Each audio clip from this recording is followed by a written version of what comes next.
Madame, Monsieur, bonjour, quel plaisir de vous retrouver en cette matinée. Aujourd'hui, nous sommes le 4 octobre 2025 et c'est toujours un plaisir de vous accompagner jusqu'à 9h30. Amel Arrivé est déjà sur place. Amel, bonjour. Bonjour. Comment ça va, Amel? Très bien, ça se passe bien? Ouais, ça De peut bonnes aller. nouvelles pour aujourd'hui?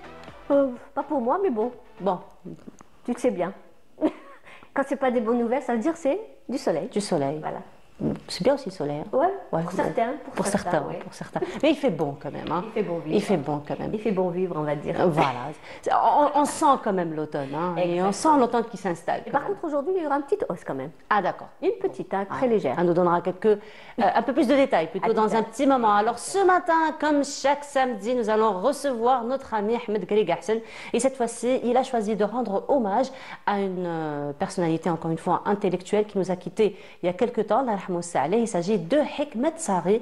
Alors lui qui est médecin et par la suite, donc il a consacré plusieurs années dans la recherche, donc dans l'islam. Et aujourd'hui aussi, toujours le mois d'octobre, donc qui rime avec Octobre Rose et qui rime aussi avec la sensibilisation au dépistage donc contre le cancer du sein. Et nous allons donc encore une fois en parler. Pourquoi est-il important de se faire dépister? Pourquoi est-il important donc de prendre conscience de son état et surtout du suivi? La 17e édition donc du Festival international de la bande dessinée. Nous en parlons ce matin avec un BDiste qui sera parmi nous. Et aussi, il y a quelques jours de cela, l'Afrique a célébré la journée mondiale de la paix. Et ça s'est passé donc au Centre africain de la recherche et des études. Et nous allons revenir donc sur cette journée qui a été ponctuée par des conférences, par un échange culturel, par de très belles expositions artisanales et donc en compagnie de nos invités. Voilà donc pour le programme de cette matinée. Mais sinon, Amel Arrivé nous annonce déjà les couleurs pour aujourd'hui. Un peu plus de détails, mais ce sera juste après ça.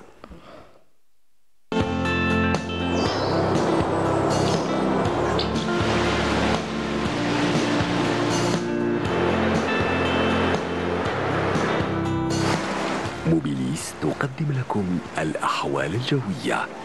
موبيليس، معا نصنع المستقبل. On s'attend à une petite hausse, tu nous disais ce matin? Exactement, mais plus à l'ouest et au centre. Plus à Par l'ouest, contre, à l'est, c'est des températures agréables. agréable, voilà. Saisonnière. Saisonnière, voilà. Saisonnière. C'est le terme, saisonnière. Voilà. Mais en tout cas, en soirée, il fait très très bon. Ah hein. oui, c'est un N'est-ce plaisir pas? quand même. Hein. Voilà, Oh. moi, j'ai commencé déjà à faire sortir les petits plaids. Hein. Ah, d'accord. Déjà? Oui, déjà. D'accord. Déjà. Ben Oui. voyons. Mais j'étais toute contente de le faire. Hein. Franchement, je crois que j'ai jamais trouvé du plaisir à faire sortir un plaid comme cette fois-ci. Ah oui, surtout en été. Oh, on a souffert cette année. Ouais, avec l'humidité, le taux d'humidité. Très humide. En fait, c'est beaucoup plus le taux d'humidité, je pense, Voilà. qui est Qui plus influe sur contraignant la- que la chaleur elle-même. C'est ça qui influe N'est-ce sur pas? la chaleur. Exact. Voilà, effectivement. Alors, pour aujourd'hui, Amel, Eh ben, allons-y. alors, on y va. Merci Nour, bonjour à tous et bon réveil. Eh bien, pour aujourd'hui, on aura un temps dégagé à partiellement voilé sur les régions de l'ouest et le centre. Par contre, à l'est, eh bien, une alternance d'éclaircies et de passages nuageux, mais plus des éclaircies sur les régions de l'est. La moitié sud, un ciel dégagé, avec toutefois des formations cumuliformes tout au long des frontières algéro-maliennes, le Hégard et le Tassili, avec des foyers orageux. Et à noter aussi des vents forts vers le Sahara central et l'extrême sud, qui vont engendrer des semences de sable, et la visibilité risque d'être réduite vers ces régions, donc soyez très très vigilants. Les températures, quant à elles, eh bien, elles seront plutôt élevées vers l'ouest et le centre. Le maximum, 34 degrés. Relizan et Chlef, 33 à Tlemcen, 30 degrés à Alger, 32 à Oran, 30 degrés également du côté de Tizi Ouzou, 28 degrés à Naba, 25 également à Constantine, Sétif, également à Batna, 24 à Djelfa, 23 à Al-Beyod. Au sud, 30 degrés à Gardaya, 33 à Tamanrasset, 32 du côté de Ouargla Hassim Saoud, 35 à Janet, 34 à Béchar, 40 degrés Tindouf, 35 à 36 degrés de Insalah vers Adra et 40 à 42 degrés Bodj Bedji Mourtal jusqu'à Ingzam.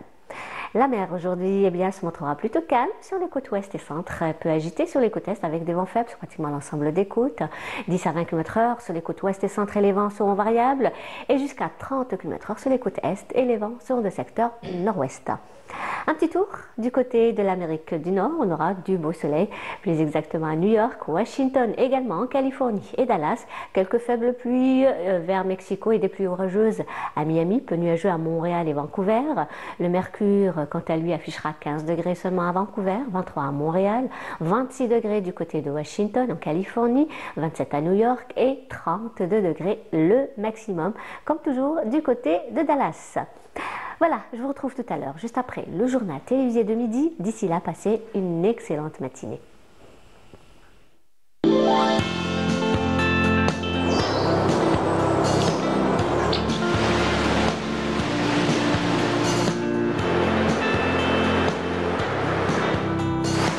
موبيليس قدمت لكم الأحوال الجوية.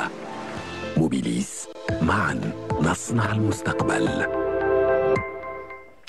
Et donc, effectivement, une petite hausse, 2 degrés, par rapport à hier, voilà, n'est-ce pas, sur Alger, donc 30 degrés aujourd'hui. Ça va. Bon, ça reste quand même agréable. C'est supportable. C'est supportable, voilà, ça reste agréable tant qu'en soirée il fait bon. Exactement. Voilà. Alors, un peu plus de détails tout à l'heure, après Journal télévisé du midi. Midi et 19h. Après celui de 19h. Inch'Allah. Demain, non? Non. Voilà, elle va aller se reposer, Amel, demain. Merci beaucoup, Amel. Allez, on te retrouve tout à l'heure. Chanson, ça te dit? Tu devines aujourd'hui? Petite détente, oui. Tu devines aujourd'hui? Du tout, non. Du tout. Groupe algérien. Jeune, ah oui. Oui. Groupe Day. Non. Bravo. Ah, d'accord. Mais parce que le script est venu tout à l'heure. Il a spoilé tout à l'heure. Il a spoilé tout à l'heure. Bon, d'accord. Moi, je me disais, waouh, voilà, de suite. J'ai pas encore donné d'autres indices que voilà. Pas par télépathie. Alors, Day, une chanson préférée de Day? C'était quoi d'ailleurs la chanson? Mais ta chanson préférée du groupe Day? Bah, je sais pas. J'ai pas de chanson préférée. Ah d'accord, moi pour le groupe Day, j'adore Maria. Mais aujourd'hui, Faudel a choisi pour nous Anna Jazairi. Donc merci beaucoup Amel, on se retrouve tout à l'heure. Anna Jazairi, on se retrouve juste après.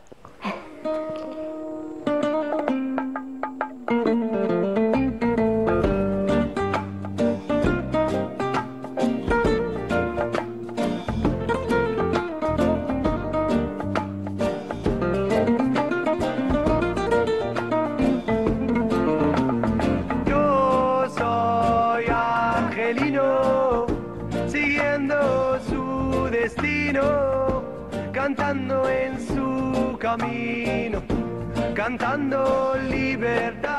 أنا جزائري يا أرض الأحرار، من داي جيتك جوال نحكي على الحال تبدل الأحوال.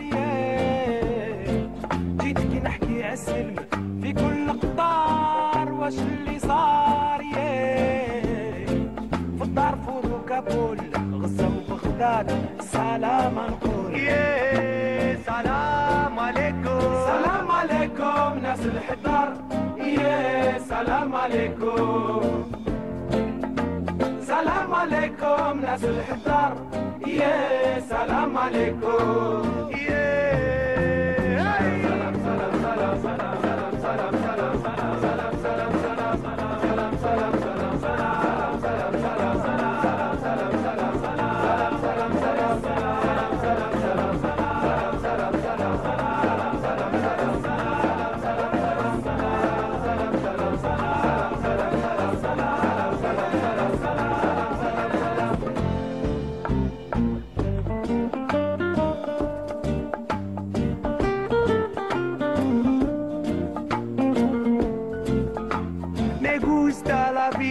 Me gusta cantar, el ritmo de la música me hace soñar, me hace volar, me hace viajar hasta el cielo infinito, lo quiero declarar. أنا جزائري يا أرض الأحرار،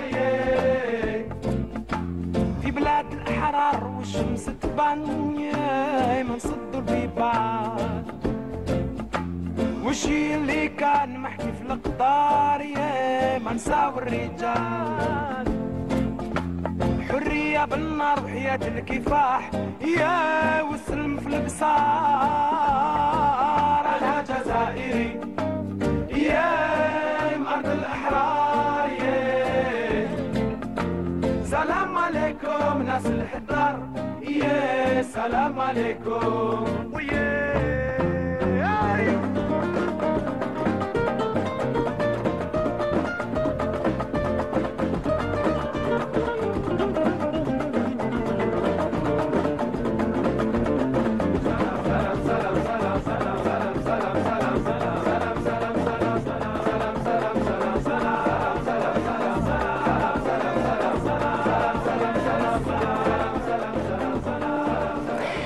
Ghana Jazairi, c'était donc le groupe Day et cette fois-ci, donc ça va être hommage rendu à Hikmet Sari, Allah yarhamou saleh, qui nous a quitté il y a quelques temps quelques jours, voilà, quelques jours particulièrement. Donc de cela, médecin, n'est-ce pas? Il est médecin de formation. Oui. Médecin de formation et par la suite, donc il s'est consacré Exactement. à la recherche. Il s'est peut-être converti, il a réorienté sa carrière vers la littérature française. Très bien, et donc nous allons en parler juste après cela. Inch'Allah.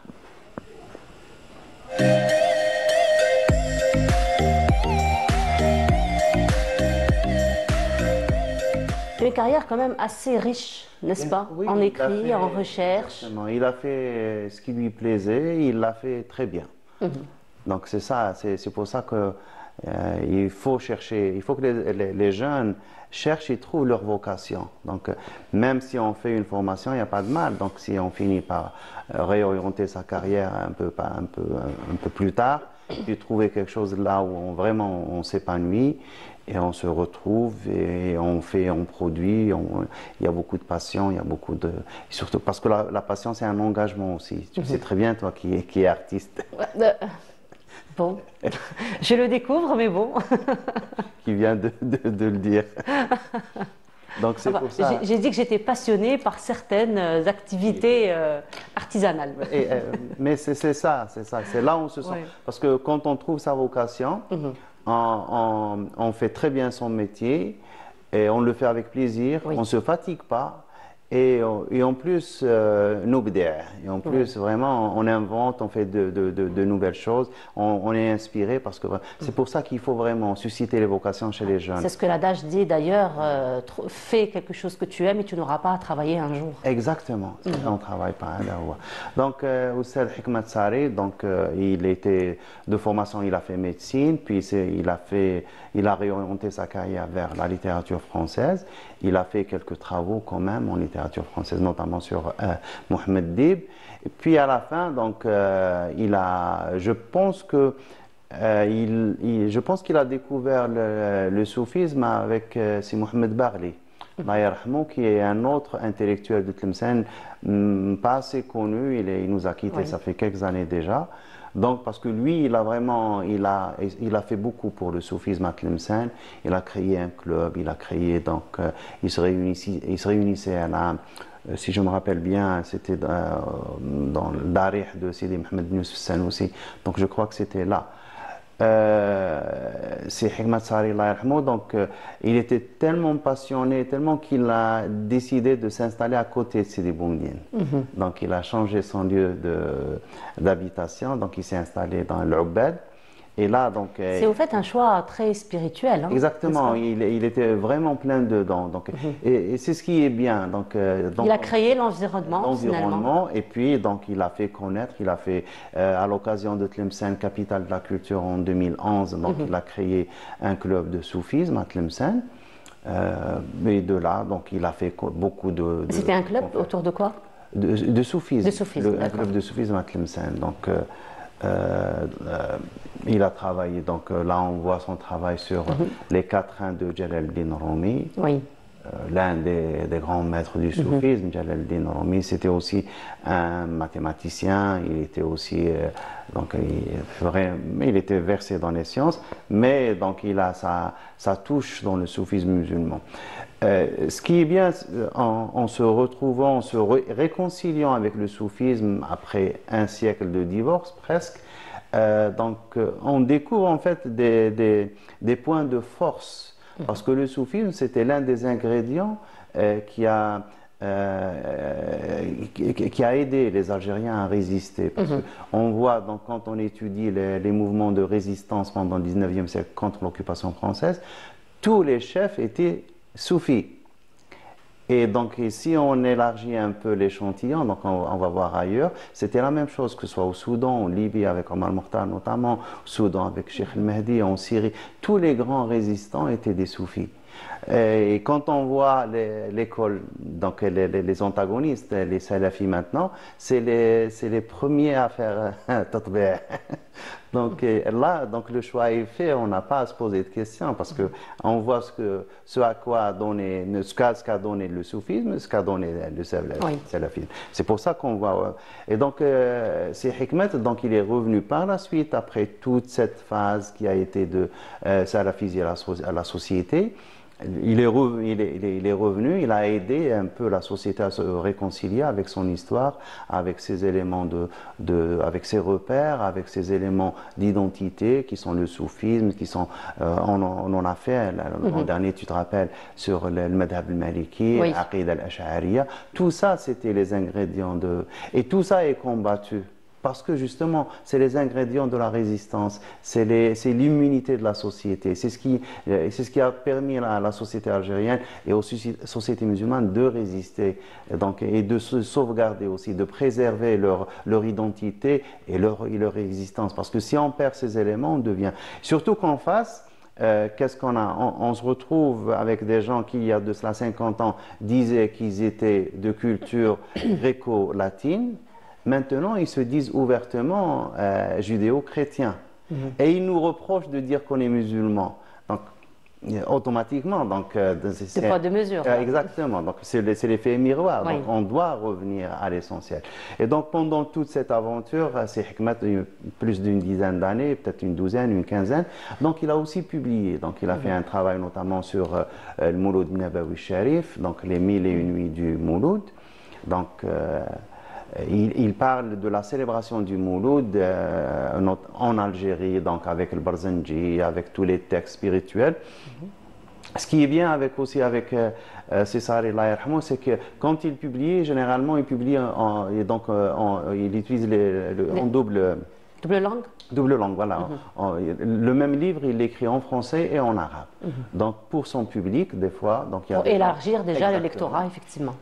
Et des fois, les gens ont plus de facilité à lire dans une langue que dans une autre. Bon, il y a des gens en Algérie, il y a beaucoup de bilingues, donc ils peuvent lire, mais on a quand même des fois une langue de prédilection, une langue où on se sent le plus à l'aise pour la lecture. Donc il y a les 1001 nuits. Il a fait aussi un travail, bien sûr, sur l'inévitable Amir Abdelkader. Bien sûr, on ne peut pas l'éviter.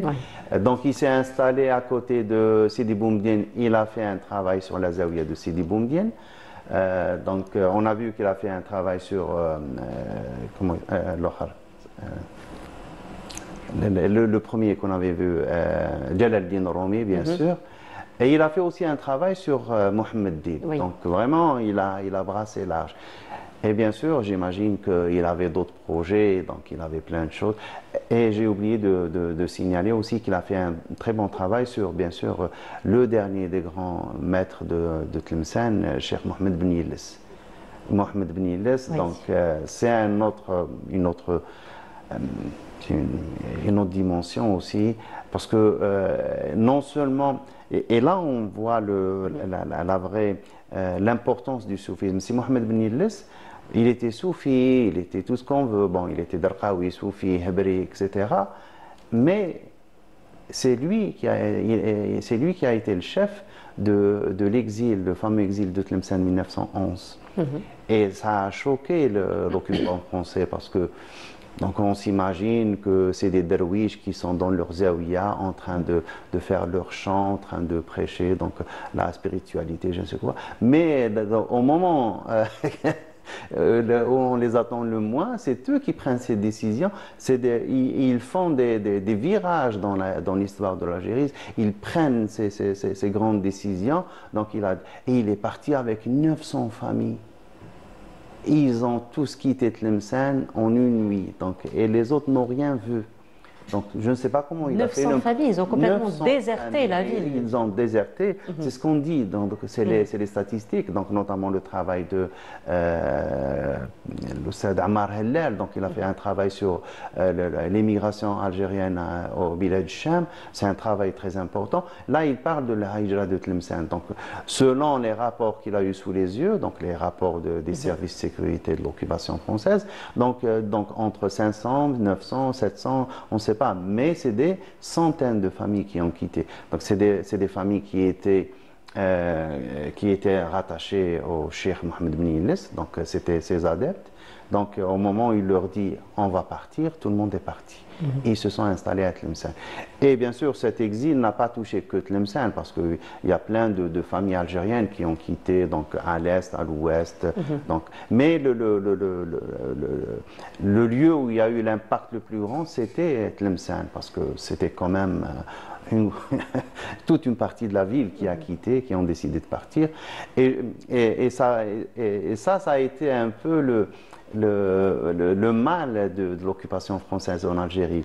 Autant ils auraient aimé que les Algériens disparaissent, donc ça, ils le disaient donc, ouvertement. Il y a l'un d'eux qui disait, c'est même pas la peine de le nommer, je rêve d'un jour où je me réveille et je trouverai que tous les Arabes seraient partis dans le désert. Voilà. Mais entre-temps, il y a les colons qui ont besoin d'esclaves. Donc ils ne pouvaient pas se défaire des Algériens parce qu'ils ont besoin de les exploiter. Mais en même temps, comme disait l'autre, je t'aime moi non plus. Donc on ne les aime pas, mais bon, on en a besoin. Donc c'est le dilemme un peu de l'occupation française et on le voit à chaque fois, donc ça revient. Et tout ça à travers l'œuvre de Si Hikmat Sari, Allah yarhamou, donc ça revient. Donc c'est très important de revoir tout ça et de comprendre ce qui s'est passé à travers le vécu de ces gens. Parce que ces gens, quand ils vivaient comme ça. Ils vivaient dans leur soufisme, ils vivaient dans leur tariqa. Donc on ne peut pas dire qu'ils ont résisté parce qu'ils ont épousé, je ne sais pas, les principes bolcheviques. C'est pas vrai.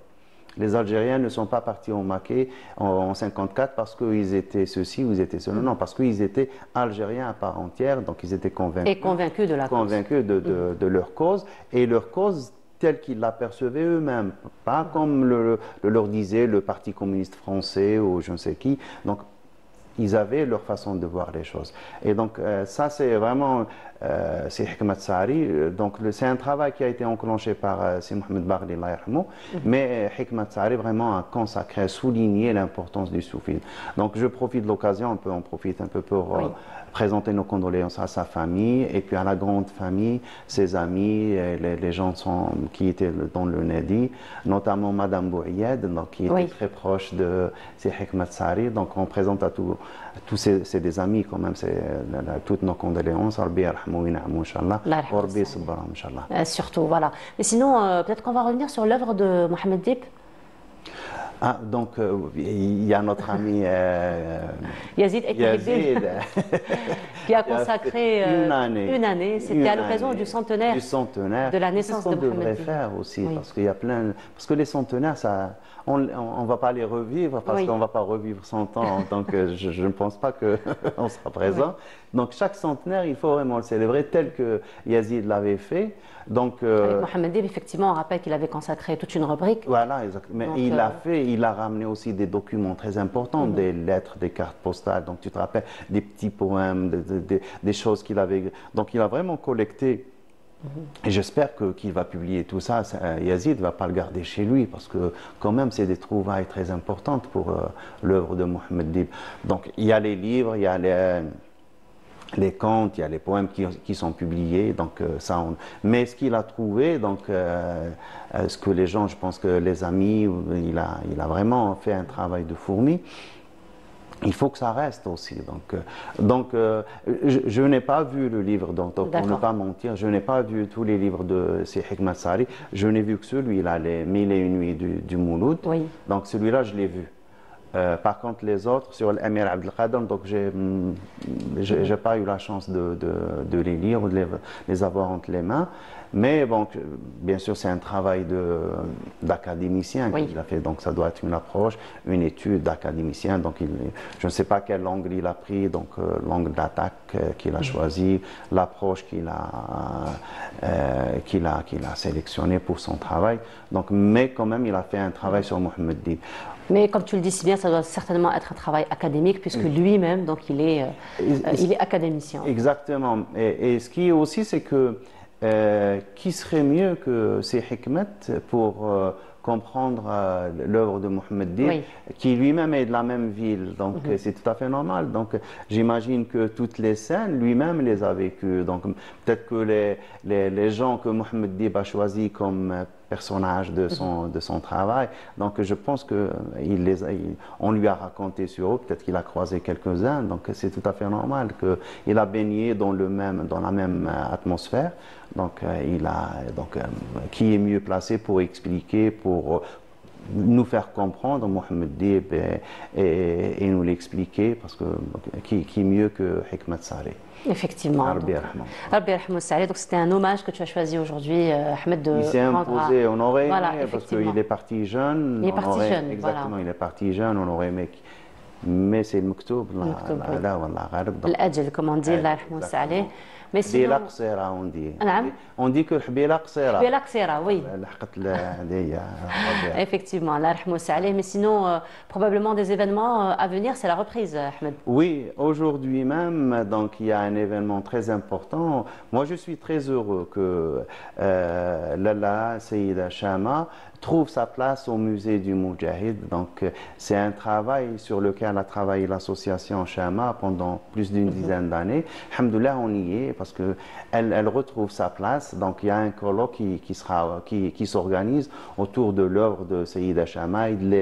Maintenant, on a plus tendance à appeler l'école Boufdji parce que Oui. vraiment, quand on voit tous les acteurs qui sont Boufdji et amis et cousins, et donc c'est tout le monde qui s'est impliqué. Et c'est quelque chose de très important parce qu'ils ont été. Donc, il y a son père, il y a Chama, il y a sa sœur Khadra, il y a sa maman Bornia Chalabi, il y a donc ses frères, ses sœurs, ses belles-sœurs. Tout le monde était dans. Et en plus, les amis, Lazhar Ben Sherif, il y avait Fatma Al-Bahi, il y avait donc plein, il y avait Shrifa Ben Miradi. Donc, on voit, donc, chaque fois, il y a des noms qui sortent des documents. On est, mais qu'est-ce que c'est ça? Qu'est-ce qui s'est passé? Et ça s'est fait en 35, entre 32. Oui. Donc, à partir de 1932, c'est la première école pour filles. C'est une révolution. On rappelle ce qu'avait dit aussi François Fanon sur la révolution algérienne. L'un des piliers ou l'un des arguments pour dire que c'était une révolution, c'était la capacité de la révolution algérienne à faire sortir la femme de chez elle. Donc elle est partie au maquis. Mais avant ça, donc une quinzaine, une vingtaine d'années, il fallait la faire sortir pour l'école. Oui. Et ça, c'était la première révolution. C'était Une le autre premier révolution, pas. effectivement. Exactement. Il y a plein de filles qui sont sorties et par la suite, elles ont toutes pratiquement terminé Oui. leur carrière en tant qu'enseignantes ou directrices d'école primaire ou de CEM. Donc, et c'est des dizaines, donc il ne faut pas croire. Voilà. On reviendra probablement sur l'événement, Ahmed. Inch'Allah. Donc, ce que je voulais dire, donc voilà, l'invitation est publique, c'est au musée du Moudjahid à Riyad al-Fath. Inch'Allah, on va passer une matinée avec Chama et son œuvre. Merci beaucoup, Merci. Ahmed, en tout cas, pour nous avoir déjà annoncé cet événement et pour le bel hommage que tu as rendu aujourd'hui au professeur Hikmat Saleh. Merci beaucoup, Ahmed. On se retrouve samedi prochain, Inch'Allah, pour une autre belle rencontre. Merci beaucoup, Ahmed. Et on continue cette fois-ci, donc ça va être une belle balade que nous vous proposons à travers ces images. Et on se retrouve juste après.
la paix, on la célèbre effectivement et c'est l'Afrique qui s'est réunie pour célébrer la journée internationale de la paix. Il y a quelques jours de cela, très bel événement a été organisé donc au niveau du Centre africain des études et de la recherche et nous en parlons ce matin en compagnie donc de l'un des consultants au niveau de ce centre. Il s'agit de Samuel. Alors, je vais prononcer, mais si je me trompe, vous me reprenez. Alors, Kizimana. Hakizimana. Exactement. Ça va, j'ai bien prononcé? Vous savez très bien. Ah, super. Samuel, comment ça va? Ça va très Ça se passe bien? Ça se passe très bien. Alhamdulillah, alors très bel événement, justement autour de la paix que vous avez célébré au niveau du centre il y a quelques jours de cela.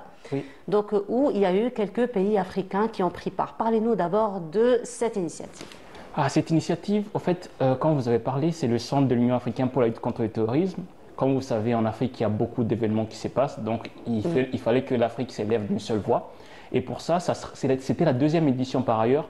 Donc l'initiative est née du centre parce que le centre voulait que... Vous savez, il y a cette phrase qu'on aime parler au niveau du centre, on dit « Celui qui n'a pas connu la véritable souffrance ne cherche pas la véritable paix ». Mais nous, en tant qu'Africains... Ah, ça c'est fort. Oui, nous, en tant qu'Africains, on connaît la vraie souffrance, donc on doit s'y réunir. Et qu'est-ce qui est de plus mieux pour transmettre le message de paix à travers ces différents pays? Comme vous avez parlé, il y avait tous les institutions diplomatiques accréditées en Algérie, basées en Afrique, c'est-à-dire que tous les ambassades étaient présents et aussi toutes les organisations de l'unité africaine, de l'Union africaine basées en Algérie étaient présentes. C'est-à-dire que c'était symbolique de partager tous ensemble autour de certains différents types d'art parce que quand on sait, l'art communique à tout le monde. Oui, c'est la voix internationale finalement, c'est le langage international que tout le monde comprend. Exactement. On n'a pas besoin d'interprètes ni de traducteurs.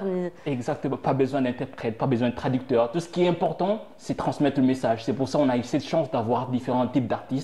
Des artistes qui étaient sur côté art, des artistes qui étaient sur côté art, donc peinture, sculpture, etc. Il y a aussi des côtés art culinaire parce qu'en Afrique, vous savez, toujours on aime manger, on aime discuter, donc c'est retrouvé autour des plats. De toute façon, pas seulement en Afrique, mais l'humain, quand il veut discuter de quelque chose, c'est toujours autour d'une table. Exactement. N'est-ce pas? Exactement. Et surtout, nous, en Afrique, on a cette particularité, on a cette politesse où quand on accueille des gens, on doit manger autour d'une table. Et aussi, il y a de la musique, c'est pour ça aussi l'hospitalité. Exactement, l'hospitalité, parce qu'on a cette chose en commun. Et la meilleure des choses, c'est, je pense qu'il y aura peut-être des images où on va découvrir que tous les gens qui étaient présents, ils étaient tous unis. C'est-à-dire qu'on ne savait pas il est de quelle nationalité, il y avait cette unicité. C'est ça qu'on cherchait au fait autour du centre. C'est-à-dire que c'était pour montrer à tout le monde. En fait, il suffisait d'être sous la même nationalité qui est la nationalité africaine. Exactement. Voilà. On était tous africains et c'est ce qui comptait le plus parce que en se baladant, c'est ce qui est incroyable, en se baladant autour du centre à travers les différents stands, tu pourrais te retrouver, tu es en Égypte, en Tunisie, je sais pas, au Madagascar, je sais pas, tu es au Cameroun, Soudan, etc. Malgré tout ce qui se passe en Afrique, mais on était tous unis en train de festoyer tous autour de la même chose qui est l'art et partager la paix. Parce que c'était la journée internationale de la paix, parce que le centre a célébré ça le 20, même si la journée internationale de la paix c'est le 21. Mais c'était pour rassembler tout le monde en montrant cette image, parce que même le thème de cette journée-là était important, c'est Act Now for a Peaceful World.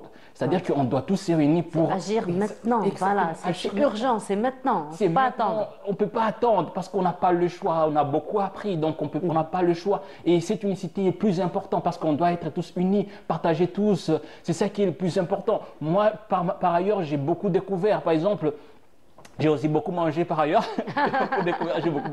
J'imagine que chaque nationalité a présenté son plat traditionnel, n'est-ce pas, son plat emblématique. Oui. Tout, parce qu'en regardant, je me rappelle un peu la disposition, on commence par le Tchad, on va par l'Algérie, on monte par l'Égypte, etc. Imaginez, vous devez goûter tous les différents plats, mais le jour-là, on était bien gâtés. Et ça va, la digestion, ça va? L'estomac, il ne s'est pas révolté par la suite, ça va? Ouais, ça va, ça va. Oh, ça va.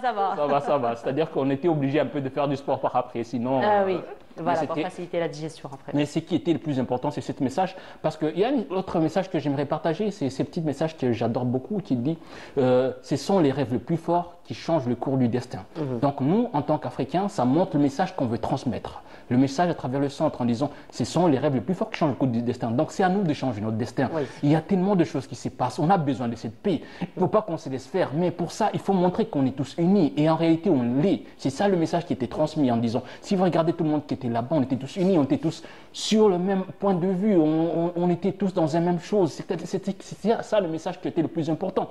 Et en regardant ça, qu'est-ce qui nous empêche d'aller encore plus loin, encore plus fort, coopérer, changer, etc. C'est ça le message en disant on a besoin les uns des autres. Et une des phrases aussi que nous aussi en tant qu'Africains devons comprendre, c'est-à-dire que tout seul on va plus vite, c'est vrai, mais ensemble on va plus loin. Et c'est le message aussi transmis à travers cet événement, c'est-à-dire qu'on veut aller plus loin tous en tant qu'Africains. C'est ça le plus important. D'où cet événement culturel qui rassemble l'Afrique en elle-même. Parce que vous savez, une des choses, l'Afrique est joyeuse.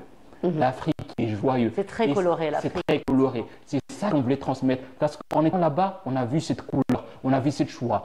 À travers les différentes musiques de la paix, à travers les différents arts culturels qui montraient ces messages de la paix qui étaient là. À travers les différents arts culinaires qui étaient là.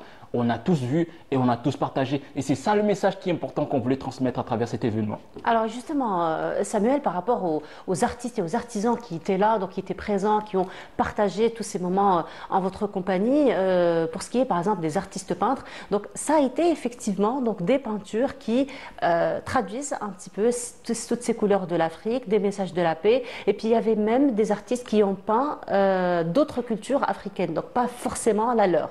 Exactement, exactement. Je me rappelle d'un des portraits qu'une personne que j'aime beaucoup a fait, qui ressemblait, qui représentait la femme africaine. Et c'était fait un tableau, elle avait utilisé aussi des wax sur le tableau qui représentait un peu, je dirais c'est cette couronne de la femme africaine, c'est-à-dire c'était plus fort et j'ai beaucoup aimé. Il y a aussi une autre artiste par exemple qui a fait un autre tableau qui m'a beaucoup touché, c'était un tableau qui symbolisait la liberté en disant, ça montrait un peu le fond qui montrait tous les galères que l'Afrique a un peu à traverser, mais à travers ça qu'il y a une lumière qui va jaillir à travers ça, c'est-à-dire qu'il faut poursuivre vers le chemin pour atteindre cette lumière. Il y a aussi, je peux mettre aussi, il y a une artiste que j'ai découvert le jour J, elle chante, elle s'appelle Yasmine, elle a chanté des chansons, mais je l'ai découvert, j'ai beaucoup aimé parce qu'elle chantait des messages à travers la paix. Et moi, je lui ai posé la question, mais pourquoi tu aimes chanter ces genres de types de chansons? Elle m'a dit, mais Samuel, tu sais une chose, moi j'aime chanter l'amour, moi j'aime chanter la paix. Parce qu'il y a un message que je vais transmettre en disant, parce que moi, c'est ça qui me touche le plus. C'est-à-dire qu'on a découvert ces différents artistes et ces différents pépites en Afrique qui est là. Et c'est ça qui est le plus important. C'est-à-dire que le message aussi, c'est mettre en valeur les gens qui sont en train de faire des choses réellement pour notre cher continent qui est l'Afrique. Et il y a ces messages qui sont transmis. Elle chante la paix. Elle met des messages à travers différentes sculptures, tableaux, à travers la paix. C'est ça qui est le plus important. Et une des choses aussi, je voudrais mettre en valeur, j'ai goûté... J'ai oublié le nom, c'était une sucrerie algérienne, je ne sais pas comment on appelle ça, mais j'ai beaucoup aimé. Ça ressemblait à quoi? Il y en a tellement. Oui, c'était, je pense que la forme était un peu triangulaire, je ne sais pas comment, elle était aussi un peu orange, je ne sais pas. C'était pas Tamentelos? Oui, Tamentelos, oui, j'ai beaucoup adoré, et j'ai beaucoup découvert. C'est-à-dire que, imaginez, en peu de temps, parce que et malheureusement c'était un événement d'une seule journée. En peu de temps, j'ai pu découvrir plus de cultures et voir l'unité à travers l'Africain, à travers le continent africain en peu de temps. Imaginez si ça s'est perpétué tout le temps et qu'on s'est rencontrés, on va se découvrir. Parce qu'une des choses, c'est ça qui est le plus important. Lorsqu'on se découvre, on s'aime plus. Lorsqu'on s'aime plus, on avance tous ensemble. Mais quand on se découvre aussi, on découvre beaucoup de similitudes entre les cultures. Donc les cultures ne sont pas forcément très loin l'une de l'autre et elles ne sont pas vraiment différentes. Il y a toujours finalement des similitudes, il y a toujours des points en commun qui nous unissent d'ailleurs. Oui, il y a beaucoup de points communs. Je vais vous dire une anecdote. C'est Redine Kaldoum, il est aussi journaliste au niveau de... Ah, Redine, oui, Khero, notre ami, oui. Il m'a fait découvrir quelque chose que j'ai beaucoup aimé. Un jour, il nous a fait visiter la Casbah. D'accord. Et en allant vers Casbah, il m'a montré certaines choses traditionnelles qui sont faites. Alors lui, c'est vrai que Khero est un grand amoureux de la Casbah, ça c'est vrai. Exactement. Oui. Et découvrir... Moi, quand j'ai marché au niveau de la Casbah, il m'a montré, j'ai découvert un certain truc, c'est comme une sculpture, c'est comme une assiette. on a le même au Burundi, parce que je suis burundais par ailleurs, je suis burundais, on a le même au Burundi. Au Burundi, on appelle ça ingoko, c'est-à-dire que c'est ces genres d'anciens assiettes où on mettait des fruits, etc. pour manger. Et en Algérie, j'ai découvert qu'à l'époque, ils utilisaient aussi ça. Et j'ai beaucoup aimé, et je me suis dit, mais comment cette histoire est arrivée jusqu'ici? Vous êtes identifié finalement à cet objet. Exactement. Voilà. On s'est identifié, c'est pour montrer en disant, si on entre en profondeur, en réalité, on retrouve cette similitude entre nous. C'est-à-dire qu'on retrouve cette unicité, on retrouve cette image qui nous concerne tous réellement. C'est-à-dire que c'est là où c'est incroyable. Moi, ma question, c'est du genre du nord à l'est, à l'ouest, au nord. Mais on a cette similitude. Ça montre à quel point que depuis longtemps, on communiquait entre nous et on traversait ce continent malgré les époques. C'est-à-dire qu'il y a ces similitudes, on s'y retrouve partout par ailleurs et on a cette joie entre nous. C'est ce qui est le plus important. Alors justement Samuel, quelque chose de très intéressant qui s'est déroulé lors de cette journée, c'est que les artistes, les artisans et même la chanteuse que vous avez ramenée ne sont pas forcément des gens qui sont très connus, mais vous êtes allés chercher vraiment en profondeur, n'est-ce pas, pour aller chercher ces gens qui activent un petit peu, j'ai envie de dire cavalier seul, qu'on ne connaît pas forcément, et vous avez voulu ou vous avez justement œuvré pour les mettre en valeur. Ça aussi c'est un message particulier que vous avez envie de faire passer? Oui, c'est un message particulier. C'est-à-dire que c'est aussi ce message en disant il y a beaucoup de talents en Afrique. Et ça serait, par exemple, les gens peuvent se demander, mais ça aurait été plus facile d'amener peut-être différents artistes qui sont très très connus. Mais le plus important, c'est quoi? Le plus important, c'est amener tout artiste qui a ce message de paix. Et il y a beaucoup de personnes à découvrir. Par exemple, quand je parle de Yasmine, moi j'étais étonné parce que je ne la connaissais pas. Mais en découvrant, mais elle avait cette envie. C'est-à-dire que nous, ce qu'on veut, c'est des gens qui ont cette envie de partager et de faire avancer notre cher continent. Il y a beaucoup d'artistes dans différentes catégories. Et ces différents artistes dans différentes catégories, tout ce qui nous importe, nous, c'est quoi? C'est les voir émerger et les mettre en valeur. Et aussi, on peut dire c'est un hub de talent, parce que c'est la découverte, parce qu'on apprend à se découvrir à travers différents arts culinaires, etc. Mais c'est un hub, en fait. Ça devient un hub où toute personne et tout artiste, on découvre et ils peuvent émerger. C'est ça qui est le plus important. C'est-à-dire que c'est aussi un hub de talent qui veut émerger et qui ont des messages pour le continent africain. C'est ça qui est le plus important. Ok, alors Samuel, ça a été donc un événement. Qu'est-ce qui vous a le plus marqué, mis à part avoir mangé? Ce qui m'a beaucoup plus marqué, c'est découvrir à quel point on s'aime les uns des autres, malgré certaines petites différences. C'est-à-dire que, vous savez une chose, comme on dit, c'est ma mère qui m'a partagé cette phrase en disant, cette phrase qui m'a même partagée, c'était en disant, vous savez, les linges, ça, c'est lave en famille. Oui. C'est-à-dire qu'en Afrique, c'est vrai qu'il peut y avoir certains petits indifférents à travers les différents pays, etc. Mais on a vu cette unicité. C'est ça qui m'a beaucoup touché. On a vu que malgré les indifférences, malgré tout ce qui se passe de gauche à droite, on a vu cette unicité, on a vu cet amour entre les uns des autres et on a partagé ensemble. Alors justement, tous ce genre d'événements sont toujours unificateurs. Le FIBDA, vous avez visité ou pas encore? Pas encore, mais je vais y aller bien sûr. Ça vous dit d'aller visiter tout de suite, là, à travers les images? Bien sûr. Alors, vous restez avec nous. Donc, tout de suite, nous allons revenir sur donc, le déroulement de la 17e édition du Festival international de la bande dessinée. On se retrouve juste après. Voici la nouvelle mascotte de la 17e édition du Festival international de la bande dessinée algérienne.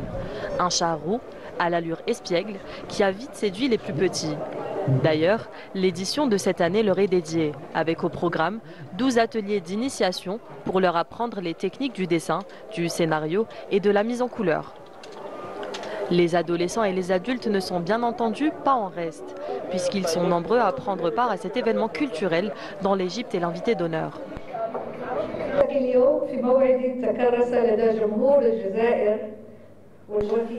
Ce rendez-vous devenu incontournable pour le public algérien et international reflète la diversité culturelle de l'Algérie.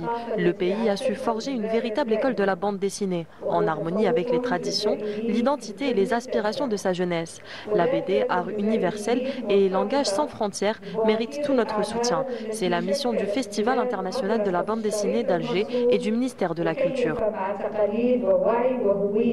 L'Italie, la France, l'Espagne, le Japon et le Canada figurent parmi les 17 pays qui participent à cette manifestation internationale.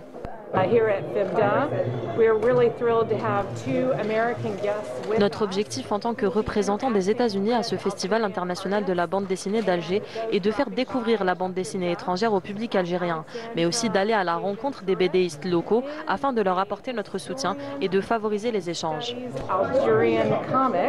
Le FIBDA reste un espace de dialogue. Auteurs, éditeurs et chercheurs venus du monde entier échangent avec un public passionné. Je suis ici parce que c'est le seul moyen vraiment d'avoir accès énormément à une manne d'artistes qui est incroyable, qui sont les artistes algériens et qui font un travail excellent. C'est un travail qui est souvent hybride, qui a hérité de différents genres et où l'artiste en fait a la possibilité de mélanger ces genres. Et puis ce qui est intéressant ici, c'est que ces artistes sont publiés ici, travaillent aussi bien en arabe qu'en français. J'ai vu aussi un peu de japonais pour certains concours. Et donc vous avez des jeunes qui aussi ont la volonté après d'aller chercher des lecteurs, que ce soit en Algérie mais aussi au-delà de l'Algérie. Cette année, à l'occasion du FIBDA, on a organisé un concours de manga Algérie-Japon. Donc comme ça, on a exposé les meilleures œuvres du concours et les visiteurs peuvent voter, choisir un manga préféré. Et on se tiendra également les ateliers de manga se tiendront également. Et donc on a invité un artiste mangaka japonais. La Bibliothèque nationale participe au festival FIBDA dans sa 17e édition avec un atelier de lecture avec des éditions algériennes et françaises, plus de 200 titres en langue arabe et française. Avec 19 conférences et des expositions inédites, le FIBDA s'affirme comme un carrefour incontournable du 9e art. Plus qu'un festival, un pont culturel qui fait rayonner Alger à l'international. Pour rappel, le festival se poursuit jusqu'au 5 octobre, avis aux passionnés de bulles et de planches. Et de retour sur le plateau, c'était donc un retour en images sur le déroulement du 17e édition, donc de la 17e édition du Festival international de la bande dessinée. Parmi nous, donc un BDiste qui nous vient du Cameroun. Il s'agit de Monteyombi. Bonjour. Bonjour. Bienvenue à vous. J'ai bien prononcé? Ouais. Ça va? Tranquille. Très bien. Alors là, ça va. Je fais des efforts aujourd'hui. Hein.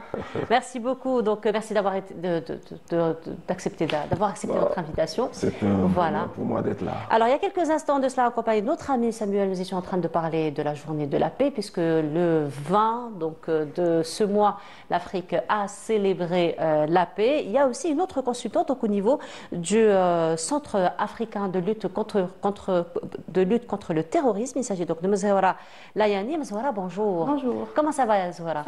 Mzahora, pardon. Très bien. Ça se passe bien? Reposé depuis? Oui.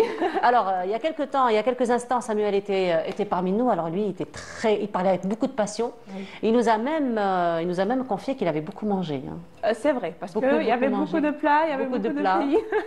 Oui, tout à l'heure, vous disiez l'Afrique en couleur. Oui. Et c'était ça, en fait. Au centre, c'était coloré. Il y avait plusieurs pays qui ont ramené plusieurs œuvres. Donc, on a découvert, on a vu l'Afrique en couleur. Et il y avait cette convivialité, cette coexistence, et c'était l'essentiel. Donc, on voit cette unité entre les peuples. Donc, c'était une occasion de nous pour se revoir encore une fois avec certaines personnes et aussi de célébrer la paix tous ensemble.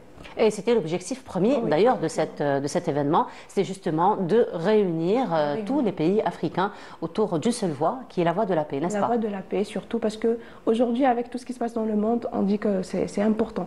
Et c'est important de donner cet environnement à tous les peuples. C'est important de donner un micro à nos jeunes, c'est important de leur donner un pinceau, plutôt de leur donner des moyens, des armes de conflit. Donc c'est important de leur donner cette occasion de parler, de chanter, de danser, de voir la vie autrement, de construire l'Afrique qu'ils veulent autrement, tous ensemble, et de voir des œuvres d'autres pays, d'autres artistes. C'est leur apprendre que la différence, c'est ce qui fait la diversité en Afrique. Et c'est pas...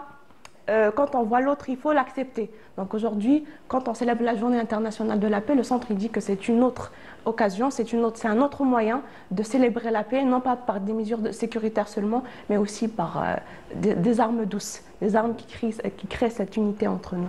Donc des armes plutôt colorées, n'est-ce pas? Des pinceaux, surtout, de belles paroles, l'unicité, surtout entre les peuples. Voilà, qu'est-ce qui vous a marqué le plus lors de cette journée? Ce qui m'a marqué le plus, c'est cette convivialité, comme je l'ai dit, c'est cette présence de différentes œuvres venues de différents pays. Chaque pays a ramené ses œuvres, c'est qui parlent beaucoup plus de la paix. Donc les artistes aussi, ils ont peint plusieurs tableaux. Chacun, il voit la paix autrement. Je me rappelle d'une artiste qui a, parmi ses œuvres, elle a mis une colombe en blanc. Oui. Et je lui ai posé cette question, c'était genre simple. Je lui ai dit, pourquoi quand on parle de paix, généralement on dessine toujours, le premier réflexe qui nous vient à la tête, c'est dessiner une colombe en blanc. En blanc.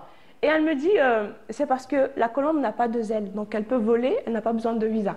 Et elle m'a dit, en Afrique, on a besoin surtout de ça, parce que quand on parle de paix, on parle d'unité, mais quand on pense un petit peu, on dit que même pour un pays voisin, on a besoin de visa pour partir. Donc la colombe, elle n'a pas besoin, elle a des ailes, elle n'a pas besoin de visa, elle se déplace librement. Librement, oui. Donc c'est pour nous rappeler aussi que la paix, c'est coexister ensemble, c'est accepter la différence de l'autre et avoir cette volonté, de dire à l'autre, je t'accepte comme tu es.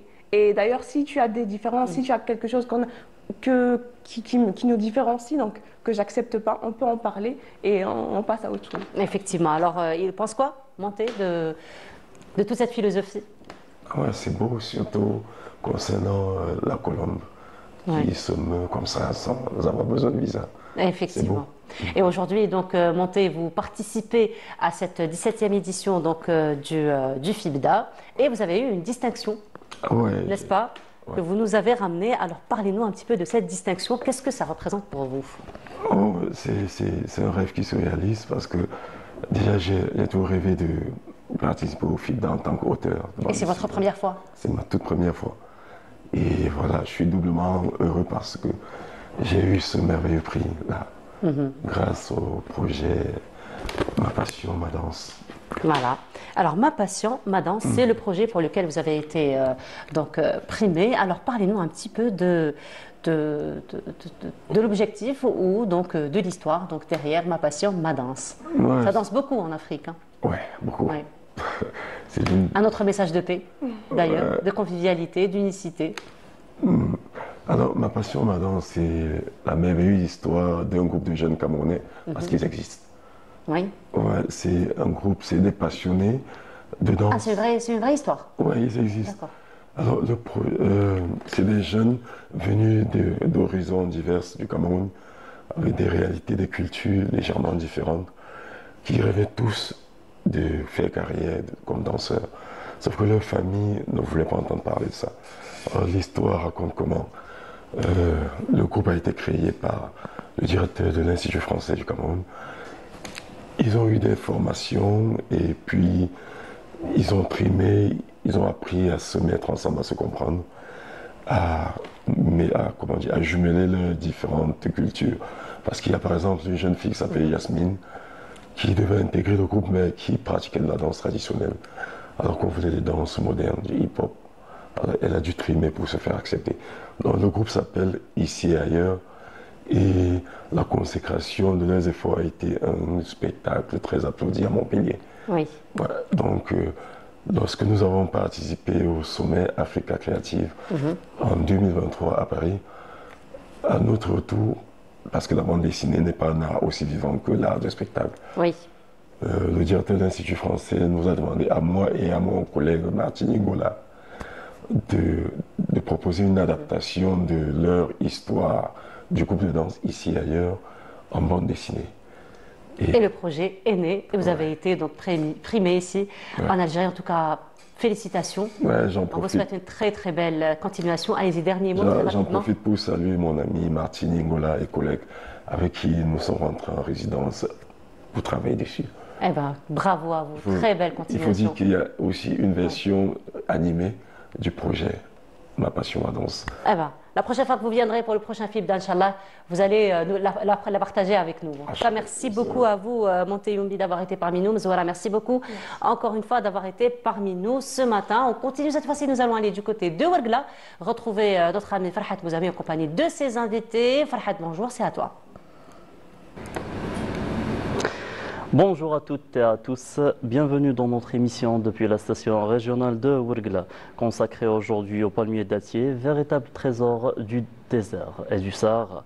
Un arbre de vie symbole de nos oasis. Il joue un rôle essentiel dans l'agriculture et dans les traditions sahariennes. Aujourd'hui, nous allons découvrir comment entretenir une palmeraie, et ce qu'on peut extraire et l'importance culturelle de cet arbre. On a le plaisir d'accueillir avec nous Madame Babahani Souad, professeure retraitée en agronomie saharienne, et Madame Sonia Abazi, professeure et passionnée de traditions sahariennes. Avant d'en parler, on va commencer avec la chanson de Bledizina et on revient juste après.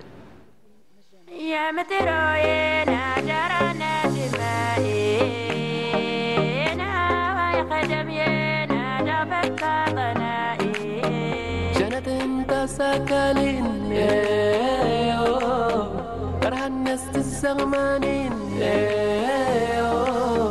في مرهدين أرغمانين سرك الخال ويهكا زرعي الدور عن الدنيا بس تفهمي منت بس كل النتيجة الهمة تصندس فيه الجنة جدي يا بلادي ربي على قدراك ما بالجبل تنادي صحراء من النخيل مطافس فسانة يلا ميتلام تنري موهاتنا وانتيس استولام جنات تسكالين ترهنت الزغمانين جنات تسكالين درهنت الزغمانين لدي انا نبغيك انت بقلبي احواك ساكن في بالي ديما ديما اوه يا بلادي زينة اوه يا بلادي زينة اوه يا بلادي زينة ان شاء الله ربي حبك لينا نكنك وتننا جسنا زنرة من الطرف سفوسية نمدا اتجانا دينا انت دغن وانا الطفس العاجنك صوتا سينجا جانا تكلنا قاقصتي سنولا تسيلي لنا نتكل سافلا سنار كفي وتدي ومستل منك تسري وما كان اللي وصار الهانم غارن دليا اظن جنت ورا سلمتات هاتي سلات تاسيلي ونافتات ميدان الدونات بلاد الخير وردة في الصحراء بلادنا نحبوها وحنا نردوها تاريخ جدود عمره ما يموت بلاد بن مهيدي والشيخ خمود من الطاف سفوسيا تكني ما يولاغن أكلنا أكلنا وين جنت انتايتي زارن هاتي فينا غدرارا أفول صراط نت لعنيني وتيانا صوار ومسند سنة دفة وتدي ومستن منك تسري وما كان اللي وصار الهاني مغارا دلياطا. Voilà, une très belle chanson de Bledizina. On a vu un petit peu Janet et tout le patrimoine en fait de l'Algérie. On commence avec nos invités, Madame Souad et Madame Sonia. Merci d'avoir accepté notre invitation et d'être avec nous aujourd'hui. Donc, Madame Souad, que représente-t-il ou que veut dire l'agronomie saharienne? Merci premièrement pour l'invitation. Je suis très honorée d'être parmi vous. Tout le plaisir pour nous, madame. Pour la question de l'agronomie saharienne, c'est une science, c'est une spécialité de sciences appliquées. L'agronomie signifie l'application des techniques culturelles bien sûr, pour optimiser la production. Donc, vous savez que lorsqu'on produit, un fellah peut produire, mais il ne cherche pas à optimiser la production. Oui. Par contre, un agronome, il cherche à exploiter les ressources naturelles pour optimiser la production. Maintenant, lorsqu'on ajoute le terme saharienne, signifie l'application de ces techniques culturelles dans un milieu relativement très particulier qui est le Sahara.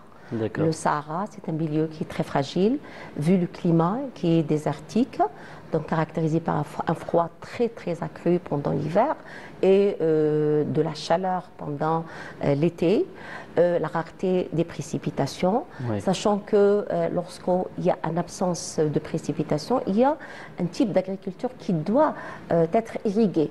Donc l'application de ces techniques culturelles doivent normalement prendre en considération ces caractéristiques naturelles, ces potentialités naturelles pour normalement garantir la durabilité. C'est ça un petit peu la finalité qu'un agronome normalement prend comme objectif, c'est l'exploitation des ressources d'une façon rationnelle et enfin de garantir la durabilité de son écosystème. D'accord.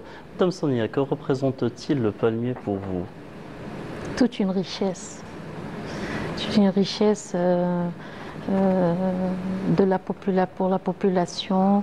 Comme on dit, le proverbe populaire, Dar Nakhla, mettre là. Que veut dire ce sens? Que les pays ou bien la ville où il y a des palmiers, ils n'auront pas faim. La ville n'aura pas faim. La population est riche.